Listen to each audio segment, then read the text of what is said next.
রোজা বা সাধারণ দিন, সুস্থ অসুস্থ, মন খারাপ বা ভালো যেটাই থাক না কেন, আমাদের গৃহিণীদের কোনো ছুটি নেই।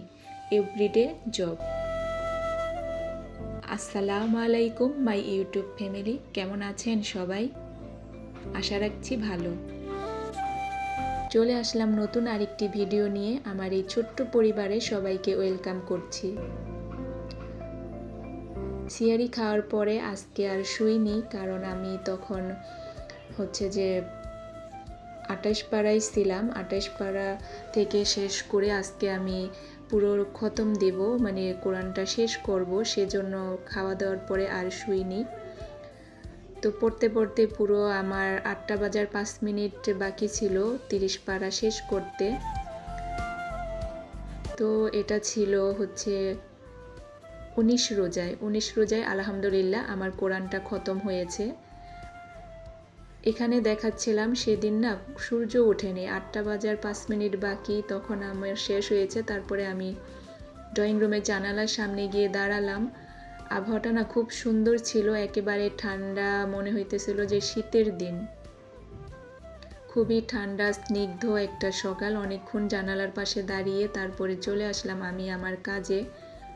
তো প্রথমেই ফ্যান পরিষ্কার দিয়ে শুরু করেছিলাম সেদিনের কাজ। যেহেতু রোজার দিন রান্নাবান্না নেই, তাও ঘর গুছানো পরিষ্কার করা এগুলোই তো কাজ।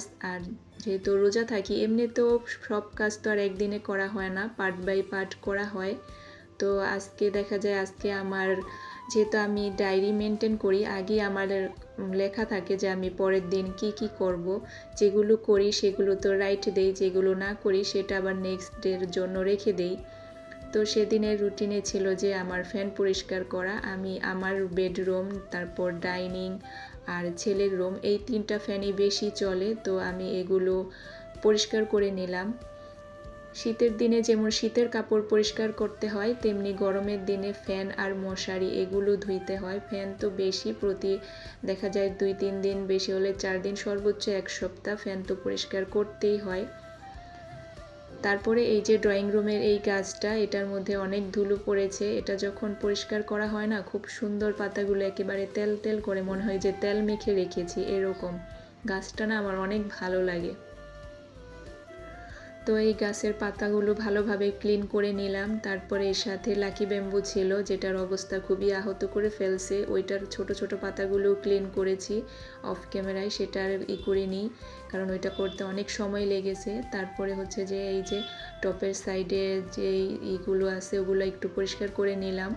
আর এই যে এখানে স্নেক প্লান্ট, এটাও দেখা যায় যে এটার থেকে একটা শিকড় নিয়ে আমি বারান্দায় বুনেছি, আলহামদুলিল্লাহ সেটা কত বড় আর সুন্দর হয়েছে। আর এটাকে তো বড় হতেই দেয় না আমার ছোট কন্যা। এরপরে মাঝে আরও অনেক কাজ করা হয়েছে, ঘর ঝাড়ু দেওয়া, মপ করা, তারপর কাপড় ওয়াশে দেওয়া, আরও বাচ্চাদের খাওয়া, গোসল, অনেক কিছুর পরে তারপরে একবারে দুপুরে রান্নার সময় চলে এসেছি। আজকে আর ইফতারের কোনো কিছু আলাদা করে রেডি করব না, আজকে নিজেরাও ইফতারে ভাত খাবো আর দোকানেও ওদেরকে ভাত দেব। দেখেন এমনি কিন্তু এরকম করে না, এখন যেই ক্যামেরা হাতে নিয়েছি, এখন ফ্রাই প্যান এদিক থেকে ওদিক, মনে হয় যে চুলার থেকে চলে যাবে। অনেক কিছুই আছে, যখন ভিডিও করা হয় তখন না ওইভাবে সুন্দর পারফেক্ট হয় না। যেমন সেদিন লুবনা আপু বলতেছিল যে তার গোলা রুটি এমনিতে সুন্দর হয়, তবে আমি মানে শুনে মনে মনে ভাবলাম আসলেই ভিডিও করার সময় ওই সময় অত পারফেক্ট হয় না। এদিকে সাথে কিন্তু আমার ছোট বেবি আছে, যে সব সময় আমার সাথে হেল্প করার জন্য রেডি থাকেন। আর এখন বাঘ নিয়ে আসছে, বাঘ নাকি আমাকে কামড় দিবে, তো সেটার জন্য সে আমাকে ভয় দেখাচ্ছিল। তারপরে এই যে আমি আজকে ঢেঁড়স আর আলু দিয়ে ভাজি করেছি। ঢেঁড়স তো এরকম যে সবই ফালানো গেছে, শক্ত শক্ত অল্প কিছু, আর আলুই বেশি দিয়েছি। ভাজিটা আলহামদুলিল্লাহ মজা ছিল।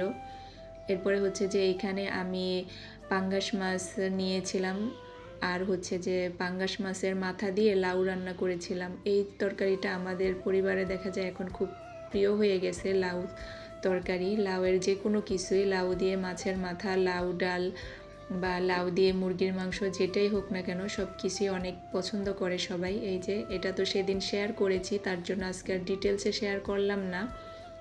এখন এটাকে ফোড়ন দিয়ে দিব, আর এই যে আমার মেয়ের সিগনেচার পোস্ট, সে এটা দিয়ে গেল। তারপরে এটা এখন এই যে ফোড়ন দিয়ে দিব, তারপরে ধনিয়া পাতা দিয়ে নামিয়ে নিব। আলহামদুলিল্লাহ এটাও কমপ্লিট। কথা বলতে বলতে তো আপনাদের বলাই হয়নি, এখনও যারা আমার ভিডিওতে লাইক দেননি প্লিজ দয়া করে একটা লাইক দিয়ে কন্টিনিউ করেন। আর যারা এই কাজটি করে দিয়েছেন তাদেরকে জানাই অসংখ্য অসংখ্য ধন্যবাদ।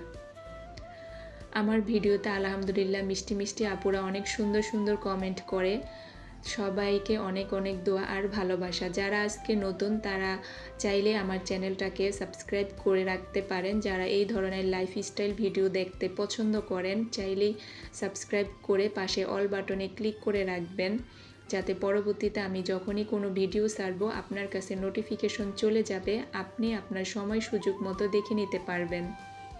পরে কিন্তু আমি আরেকটা ভাজিও বসিয়েছিলাম, লাউয়ের খোসা দিয়ে আলু দিয়ে ভাজি, কারণ লাউটা অনেক কচি ছিল আর খোসাটা এত সুন্দর ছিল। পরে চিন্তা করলাম যে আরেকটা ভাজি করি। পরে একটা ভাজি দোকানে দিয়ে দিয়েছিলাম, এই লাউয়ের খোসা ভাজিটা, আর হচ্ছে ঢেঁড়স ভাজিটা আমি রেখে দিয়েছিলাম, আমরা পরে খেয়েছি। তো এই যে আমার লাউয়ের তরকারি ফাইনাল লুক আলহামদুলিল্লাহ। আর ভাজিটাও এখানে করে রেখেছি। এখন হচ্ছে আমি মাছটা রান্না করব, তার জন্য চুলায় প্যান বসিয়ে দিয়েছি। মাছ রান্না করব টমেটো আর বড়ি দিয়ে। বড়িটা তো দেখেছেনই, আগে আমি একটু তেলে ফ্রাই করে নিয়েছি, তারপরে ওই যে প্যানে আবার তেল আর পেঁয়াজ দিয়ে দিলাম। এখন মশলাটা দিয়ে ভালোভাবে কষিয়ে নেব। তো এখানে আমি অল্প অল্প করে মশলা সব দিয়ে দিয়েছি, আদা রসুন বাটা, হলুদ মরিচ ধনিয়া সব কিছুই দিয়েছি। এখন একটু পানি দিয়ে মশলাটা ভালোভাবে কষিয়ে নেব। উপরে তেল ভেসে উঠলে তারপরে বড়িগুলো দিয়ে কষিয়ে রান্না। এটা হতে অত বেশি সময় লাগে না। তো আজকে এমনিতেও অনেক কাজ করেছি, ফ্যানগুলো পরিষ্কার করেছি, তারপরে দেখা যায় একটা পরিষ্কার করতে গেলে না চোখে অনেক ময়লা দেখা যায়, যে এখানে ময়লা ওইখানে ময়লা। ভেবেছি শুধু ফ্যান পরিষ্কার করব, তারপরে ফ্যান করেছি, ড্রয়িং রুমের জানালা মানে গ্রিল, তারপরে ছেলের রুমের গ্রিল, মানে দেখা যায় এক জায়গায় হাত দিলে না শুধু ময়লা আর ময়লাই দেখি, এরকম একটা অবস্থা। তো এই যে আমি এখন মশলা ভালোভাবে কষিয়ে বড়িগুলো দিয়ে দিলাম। এটা এখন একটু ঢাকা দিয়ে রাখবো সিদ্ধ হওয়ার জন্য। এরপরে যে ঢাকনা উঠিয়ে মাছগুলো ভেজে রেখেছিলাম মাছগুলো দিয়ে দিলাম। আসলে একটানা কোনো কিছু খেতে ভালো লাগে না, আর প্রতিদিন দেখা যায় এত কিছু আইটেম রান্না করতেও ভালো লাগে না। তো আজকে বলেছি যে ইফতার একবার বলেছিলাম দিবই না, তারপরে ওরা বলছে বাইরের খাবার খাবে না, ভাতেই দিতে। তারপরে বলছে যে ঠিক আছে তাহলে আমি ভাতেই দিব। মাঝে মাঝে হয় না যে কোনো কিছু করতে ভালো লাগে না, আমাদের গৃহিণীদের আসলে কোনো ছুটি নেই। এই যে চেয়েছিলাম যে ছুটি নেব, আজকে দিব না, কিন্তু সেই ঘুরে ফিরে সেই দিতেই হলো। তো আমাদের জন্য তো রান্না করতেই হবে। পরে চিন্তা করলাম ঠিক আছে বেশি করে রান্না করে ওদেরকেও দিয়ে দেই। আসলে ওরাও তো রোজা থাকে, সারাদিন রোজা থেকে বাহিরের খাবার খেলে দেখা যায় যে পরে অসুস্থ হলে তো ওদের প্রবলেমের সাথে সাথে আমাদেরও প্রবলেম। আর এই রোজার সময় দেখা যায় যে এমনিই দোকানে তো একটু চাপ থাকে, তারপরে যদি কেউ একজন অসুস্থ হয়ে যায় তাহলে তো আরও বেশি সমস্যা।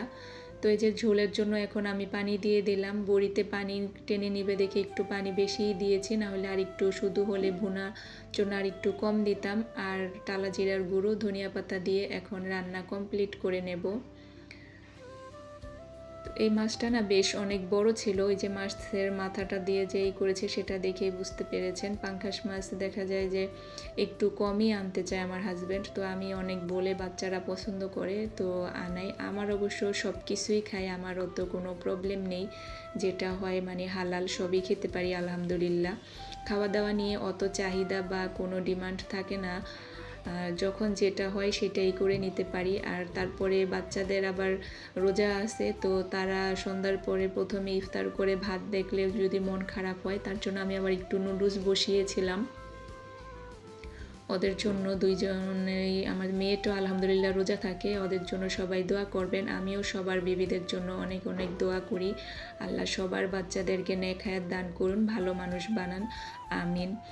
আর এখানে যে কিছু সদাইও দরকার ছিল, আসলে প্রতিদিনই থাকে আমাদের, আসলে যাদের একসাথে বাজার করা হয় না, কারণ আমাদের তো দেখা যায় ওই যে মার্কেট থেকে আসে যখন যেটা দরকার হয়, রোস্টের মশলা, বিরিয়ানির মশলা, তারপরে হচ্ছে এখানে মুড়ি, চিড়া।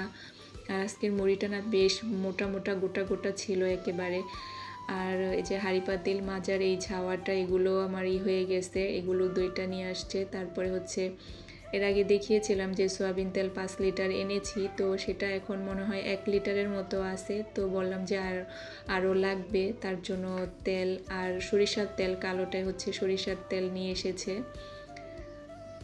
তো এই যে এখানে এই যে টুকটাক প্রতিদিনই থাকে, সদাই ছাড়া আসলে হয় না। তারপরে এই যে মুড়িগুলো আমি বড় একটা কন্টেনার এই যে এটার মধ্যে ঢেলে রাখি, এখান থেকে ছোট ছোট মানে যেটা নেওয়া সেটাই নিয়ে নেই, কারণ একবারে বড়টার থেকে নিলে বারবার খুললে হাওয়া ঢুকলে মুড়িগুলো দেখা যায় হয়ে যায়।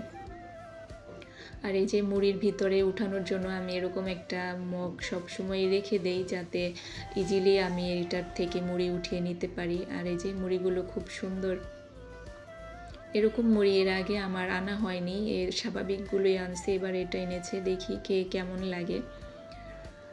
তো এই রোজায় দেখা যায় যে রোজার আগে যে এনেছিলাম ওটা তো রোজার শুরুর আগে থেকে খাওয়া শুরু করেছিলাম। তারপরে হচ্ছে যে সব কাজ শেষ করে আইসক্রিম নিয়ে এসেছিল তার আগের দিন রাতে, সেদিন আর খাইনি, অনেক রাতে নিয়ে আসছিল, বাচ্চারা অলরেডি শুয়ে পড়েছিল। তো এই যে এখন আমরা মা ছেলে মেয়ে সবাই মিলে আইসক্রিম খাবো। এরকম মাঝে মাঝে দেখা যায় সবাই মিলে একসাথে খেলে ভালোই লাগে, বাচ্চা কাচ্চা নিয়ে মজা করে খেতে। আর এই কোন আইসক্রিম আমার অনেক বেশি পছন্দ বাটি আইসক্রিমের থেকে, তার জন্য দেখা যায় আমি কোন বা চকবার এগুলোই খাই। তারপরে অনেক দিন হয়েছে রং চা আমি মনে হয় বানাই না, ছেলে বলতেছে আমি তুমি 6 মাস ধরে রং চা বানাও না। তো তারপরে ছেলের কথা শুনে আইসক্রিম খাওয়ার পরে আদা দিয়ে আর হচ্ছে মিঠাই দিয়ে রং চাটা করেছিলাম। ওইখানে রাতের ভিডিও শেষ। এরপরে হচ্ছে পরের দিন সকালে যে সে কিছু খাবে না, মুখ ঢেকে রাখে, চোখ ঢেকে রাখে, তার জন্য একটু দই চিড়া নিয়েছিলাম, আমরা সিহারিতে দই চিড়া খেয়েছি। দেখা যায় অনেক দিনই প্রায় প্রতিদিনই আমাদের দই চিড়াটা খাওয়া হয়, না হলে দুধ দিয়ে চিড়া কলা এগুলো খাওয়া হয় সিহারিতে। সিহারি তো আসলে সবাই তো একই অবস্থা, অত বেশি খাওয়া যায় না। সবার সুস্বাস্থ্য কামনা করে বিদায় নিচ্ছি। আল্লাহ হাফেজ।